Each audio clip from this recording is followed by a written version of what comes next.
saluer fraternellement, vous tous rassemblés ce matin comme un petit groupe représentatif de l'ensemble de la paroisse Notre-Dame de la Valloire, en ce vendredi matin d'hiver, on peut dire, même si on n'est encore pas complètement en hiver, et puis de saluer très fraternellement le Père Bernard Hérault, le Père Jean-Pierre Vigne, Jean Chardon, diacre, ainsi que le Père François Tézy. Puis normalement, il y a le Père Collet qui va nous rejoindre dans un petit moment.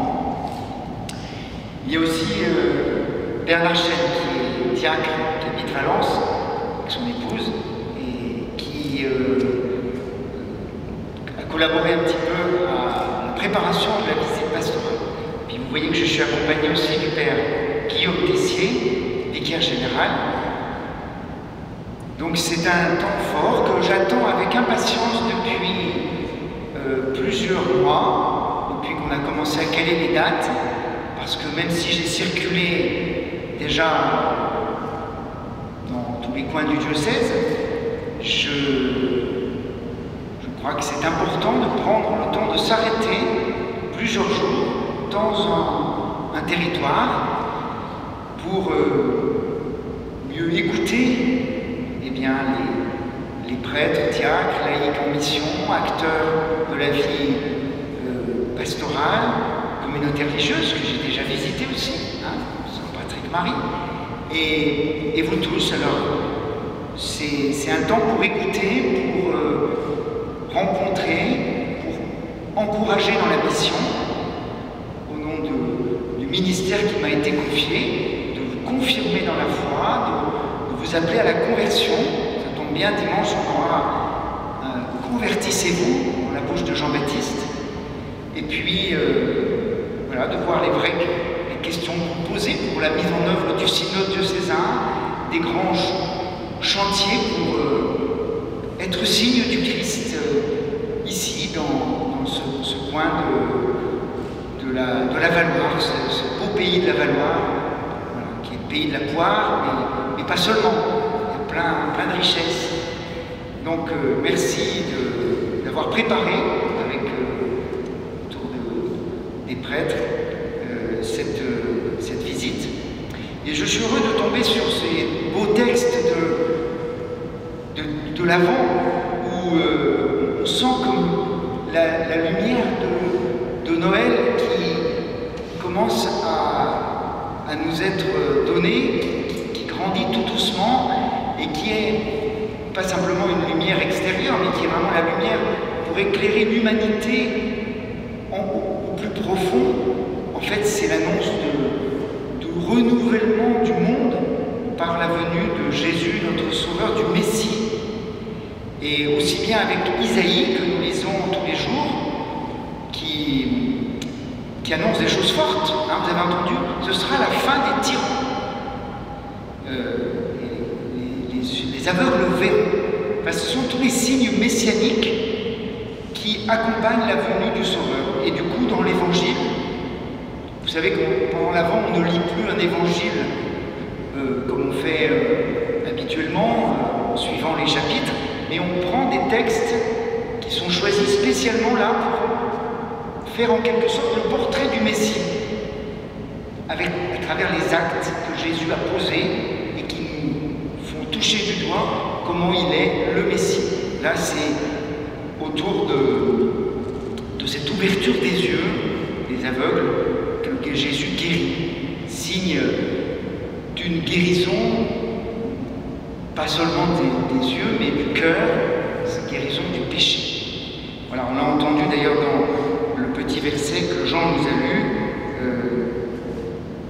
avec voici qu'il vient avec puissance notre Seigneur pour éclairer les yeux de ses serviteurs. Alors je me disais à travers ce signe-là de l'ouverture des yeux et de la guérison des cœurs, en fait ça nous renvoie à notre mission à tous, baptisés disciples de Jésus. Parce que peut-être bien que, et ça a été bien présent dans l'année de la miséricorde, que ce changement de regard sur nous-mêmes, sur nos plus proches, au sein de la famille, au sein d'une communauté, dans un village, dans un quartier, dans une montée d'escalier, ce changement de regard sur le monde, ça fait vraiment partie de ce que nous avons à vivre comme changement à la suite du Christ. Lui qui vient accomplir ce qui avait été déjà annoncé par Dieu à Moïse, quand Dieu dit « J'ai vu la misère de mon peuple ». Dieu qui emploie ce mot « J'ai vu la misère de mon peuple ». Et chaque fois qu'il est question de miséricorde, il y a souvent une question de regard. Changer son regard. Ne pas voir, non pas pour voir les choses du bon côté, comme quand on est optimiste,